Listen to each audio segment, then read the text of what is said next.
So yesterday we looked at completing the square and we looked at case 1 where a was 1. So today we're going to look at what do you do if there's a coefficient for a. Let's real quickly write down general form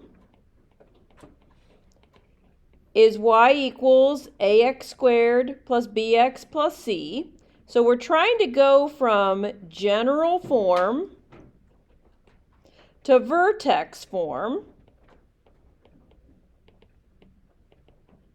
Like that's the goal.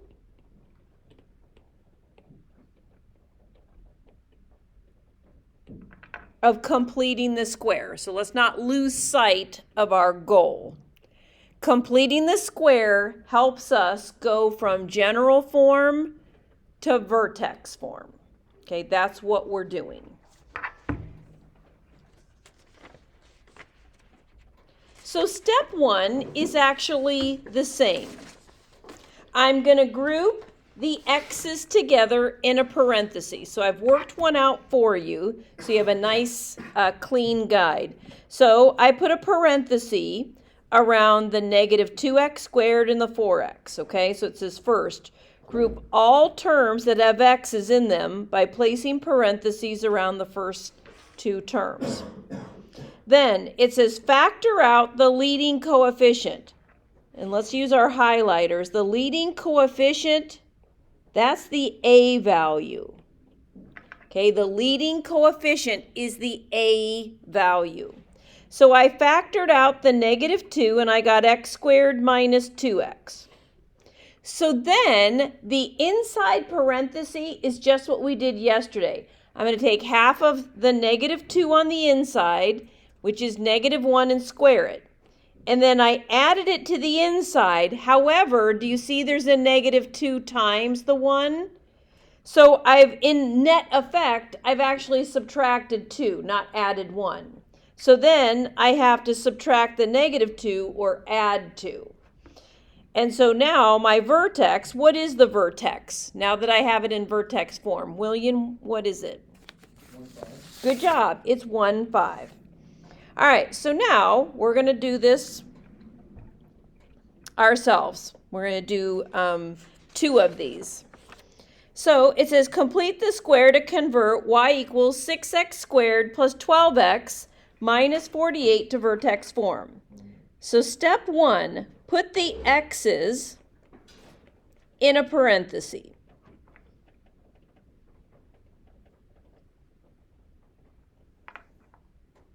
Step 2, factor out the leading coefficient.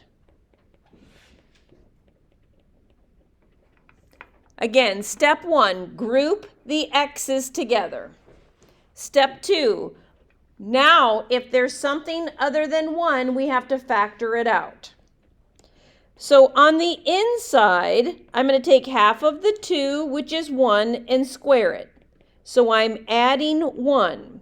But I didn't technically add 1 so far because there's a 6 out front.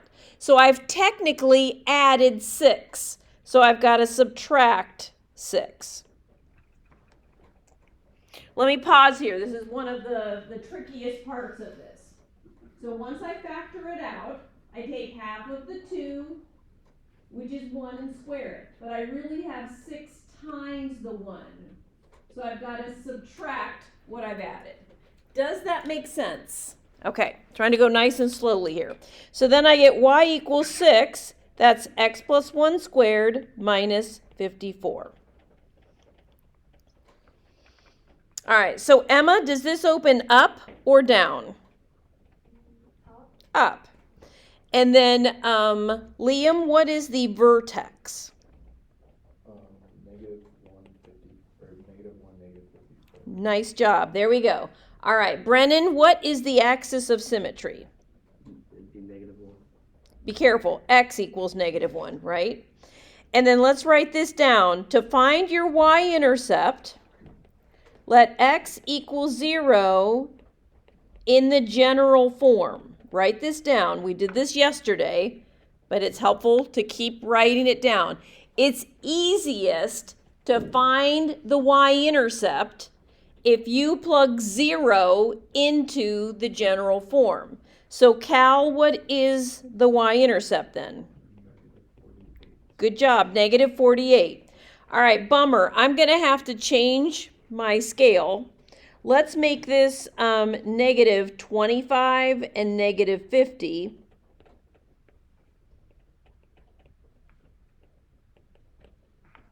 So I'm going to go negative 1 down to negative 54. I have negative 48. So this is my axis of symmetry. So my symmetrical point, Avery, what would be the symmetrical point if I'm the same distance away from my axis of symmetry? Would it be negative 2, negative 48? Good job. Negative 2, negative 48. My domain is negative infinity to infinity. My range is negative 48 to infinity because this opens up.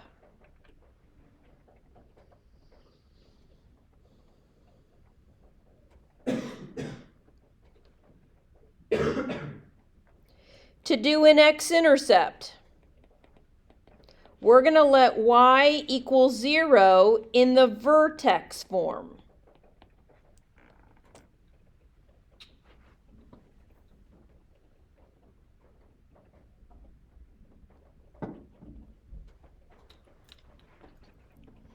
So watch this. I'm going to do 0 equals 6 times the quantity, x plus 1 squared minus 54. So we did do this earlier this year, and we're going to review it as well.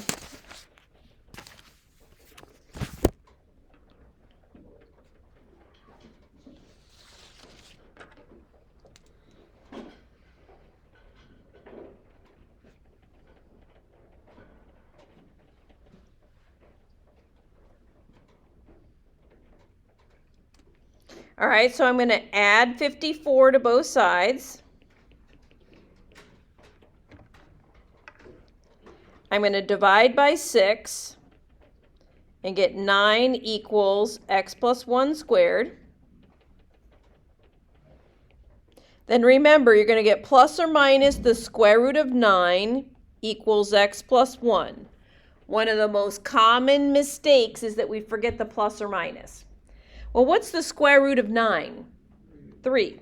So I'm going to get negative 1 plus or minus 3 equals x. So we can actually figure this out. So negative 1 plus 3 is 2. Negative 1 minus 3 is negative 4.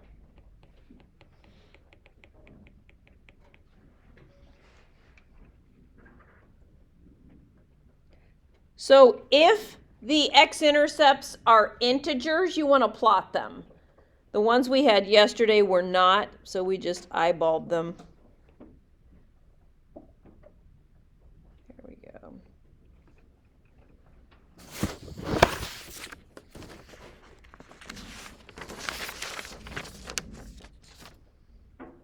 All right, questions on that one?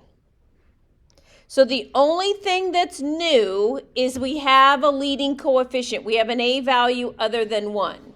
So the only thing that's different, 2 little parts. You have to factor it out, and then when you're taking half of the x coefficient, you got to remember to take that outside number times it to have a net effect. All right, I'm going to go ahead and pause and give you maybe 2 or 3 minutes head start. And I'd like you to try example 2. See how far you can get on your own without me. Try to complete the square. Do as much of it as you can.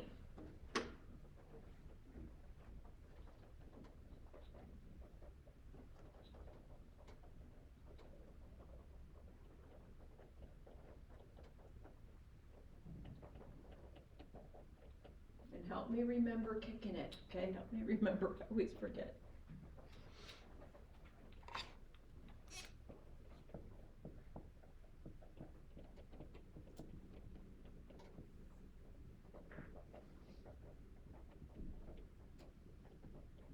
Also, I still don't have everybody's course choices for math next year. That was, I think, on Canvas in my Tuesday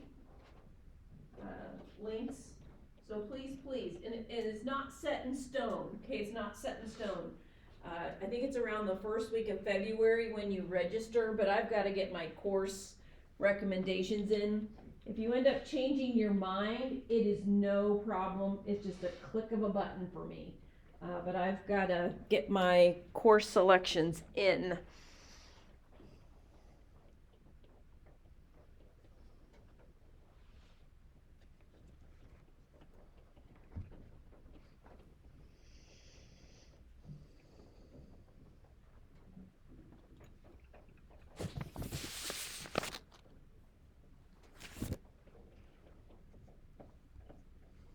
All right, I'm going to go ahead and start it.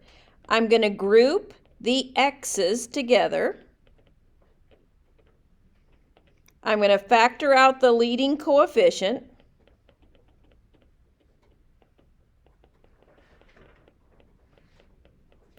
All right, then Mia, what am I going to add to the inside? Now that I have x squared minus 4x, what do you add inside?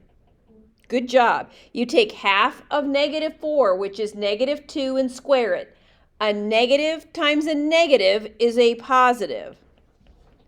Now, Matthew, what am I going to do to undo what I just did? If that makes sense. You multiply 4 by negative 2 and put it on the outside and subtract it by 8. Good job. Okay, now that is a negative 8, so then I subtract a negative 8, which is adding 8, right? There you go. So I'm going to get y equals negative 2 times x minus 2 squared plus 2. All right, so DP, does this open up or down? Down. It opens down. Jake, what's the vertex? Negative 2, 2. Or positive 2, 2. Positive 2, 2. All right, Gabe, what is the axis of symmetry? X equals 2. Now remember, to do your y-intercept, it's easiest to plug x is 0 in the general form. So you can almost just look at it. Mackenzie, what would be the y-intercept then? Good job, negative 6. So I'm going to start plotting 2, 2, 0, negative 6.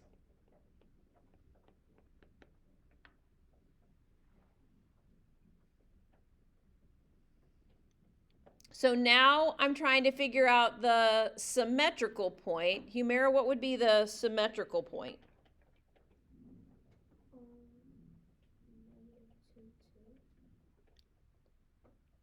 I think you're on the wrong side because here's my vertex, right?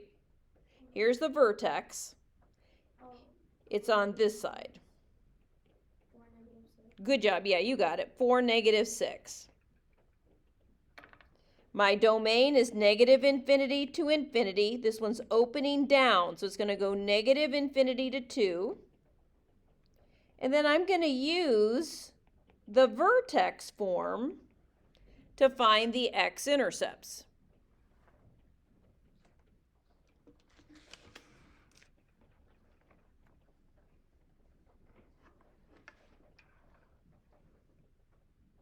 So I'll subtract 2 from both sides of the equation, divide by negative 2, and I get 1 equals x minus 2 squared.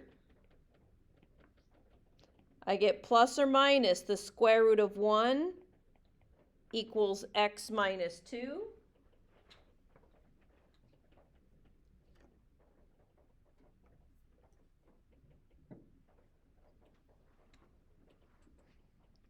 Lily, what's the square root of 1? What times itself is 1?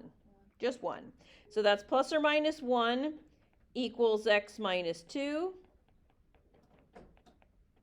So x is 3, 2 plus 1 is 3, or 2 minus 1 is 1.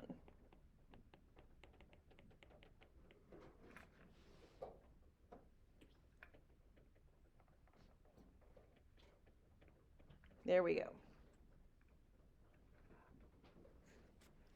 All right, questions on that? Okay, so example 3, what I want to do with this is I just want you to see another way that I could have gotten my x equals negative b over 2a. So watch this.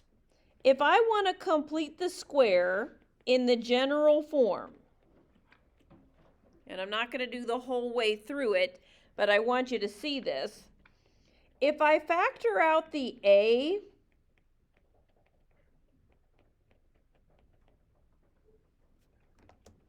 and I know this is kind of tricky. I want you to write it down and then I want to explain what I've done.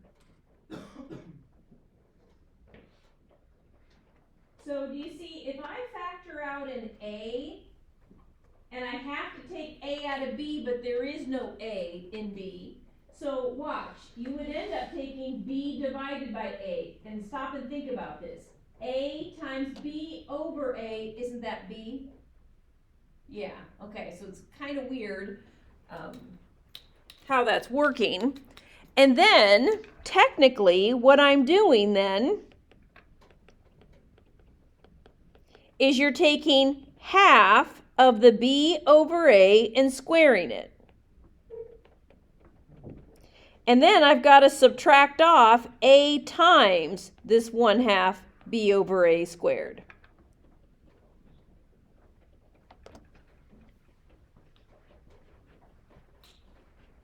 Alright, so this is really, really abstract, and it's okay if you don't quite get it, but I'm just trying, for those of you that can kind of go with me, I want to formally explain what we're doing. So remember, you take half of this number and square it. So I'm taking half of b over a and squaring it. Well then technically, I'm adding a times that. So I have to subtract a times that. So let's keep going. So that's x squared plus b over a x plus b squared over 4a squared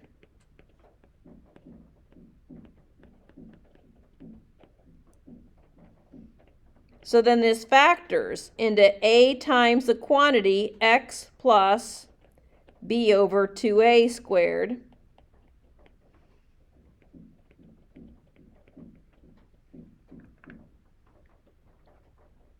And so here's the cool thing.